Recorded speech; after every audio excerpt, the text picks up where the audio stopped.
দীর্ঘ ৩৮ বছর চাকরি জীবন সম্পন্ন করে বাড়ি ফিরলেন সিআরপিএফ জওয়ান প্রভাত চন্দ্র রায়। খুশির হাওয়া পরিবারে। সিআরপিএফ জওয়ান সাব ইন্সপেক্টর প্রভাত চন্দ্র রায় জানান, অনেক কঠিন পরিস্থিতির মধ্যে চাকরি করতে হয়েছে। কখনো ঝাড়খণ্ডে, কখনো কাশ্মীরে, কখনো বা পাঞ্জাবে জটিল পরিস্থিতির সম্মুখীন হতে হয়েছে। প্রায় দিনগুলি গ্রেনেড ইত্যাদির মধ্যে দিয়ে যেতে হয়েছে। শেষ পোস্টিং ছিল আমার কলকাতায়। এত কিছুর মধ্যেও আমি চাকরি জীবন সম্পন্ন করে সুস্থ সবলভাবে বাড়ি ফিরে আসতে পেরেছি। এটাই আমার জীবনের একটা বড় অ্যাচিভমেন্ট। যুব সমাজকে বলবো, যারা ভয় পাবে তারা দেশের কাজে লাগবে না।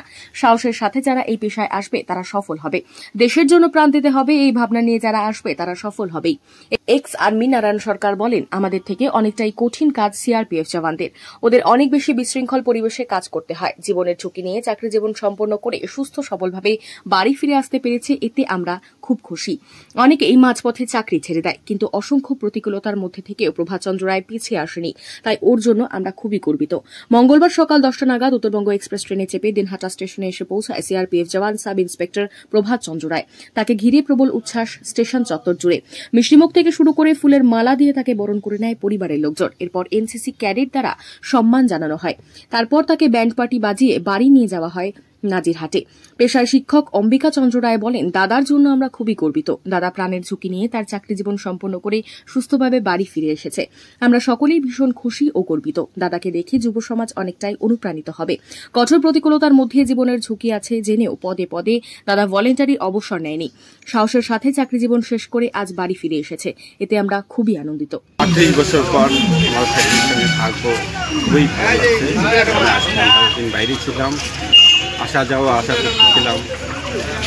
বাড়ির ফ্যামিলি দুঃখ করতো, কখনো কাশ্মীরে ছিলাম, কখনো পাঞ্জাবে, কখনো ছত্তিশগড়ে, তখন ওরা খুব দুঃখ করতো।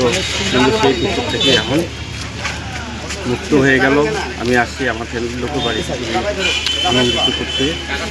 প্লাস চলে আসি আমি 38 বছর কেটে চলে আসছি। এই যে 38 বছরের অভিজ্ঞতা একটু শেয়ার যদি করেন। 38 বছরের অভিজ্ঞতা একটু শেয়ার করবো। অনেক দুঃখ গেছে, কষ্ট গেছে, অনেক মতভেদ হয়েছে। তার মধ্যে থেকে আমি যে বেঁচে আসছি সহি সালামত, এটাই একটা সবচেয়ে বড় অ্যাচিভমেন্ট। অনেক করেছি।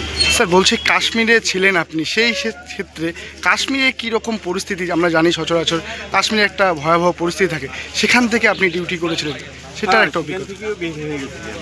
সেই পরিস্থিতি খুবই খারাপ ছিল। কঠিন জায়গায় ডিউটি করেছিলাম। পাথর মেরেছিল, গুলি এসেছিল, গ্রেনেড ফেলছিল, তার মাঝখান থেকেই বেশি চলে আসলাম। এটাই আমার অভিজ্ঞতা যে আমি লাস্ট কাশ্মীর থেকে কলকাতায় গিয়েছি, কলকাতা থেকে ঠিকঠাক পৌঁছে গেলাম বাড়িতে। ইয়ং জেনারেশনের জন্য কি বার্তা দেবেন একজন ফুজ হিসাবে?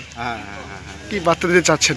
বাচ্চাটা চাচ্ছে যারা এরা ভয় পায় না, আবার যাতে এই সিআরপি খুব ভালো চাকরি, ভালোভাবেই করে আসতে পারবে। যারা ভয় পায় তারা কোনো চাকরি করতে পারবে না। চাকরি আমাদের মেইন সমস্যা, চাকরি পাওয়া যায় না। চাকরি ভালো সিআরপি চাকরি খুবই ভালো। রিটায়ার হলেন, এখন কি কি মানে চিন্তা ভাবনা রয়েছে, কি করার ভাবনা রয়েছে? এখন বাচ্চার সঙ্গে মিলি, তারপরে চিন্তা ভাবনা আগে দেখা যাবে কী হবে। এখনও চিন্তা ভাবনা করিনি। বাড়িতে যাবো, একটা কিছু করে খাবো, আবার করতে হবে। এখনও আছি। কি নাম আছে স্যার আপনার? আমার নাম এসআইজিটি প্রভাত কুমার রায়। কত নম্বর ব্যাটালিয়নে ছিলেন? আমি 163 থেকে সেন্ট্রাল জোন কলকাতায় চলে আসছি, এসডিজি অফিস। ওখান থেকে আমি পেনশন আসলাম, সুপারনেশন। দাদা সিআরপিএফ অনেক লড়াই করছিল, মানে অনেক গল্প, সেই কাশ্মীরের গল্প, কত কষ্টের জীবন, তারপরেও যে লড়াই করছিল যে না লাস্ট অবধি থাকতে হবে।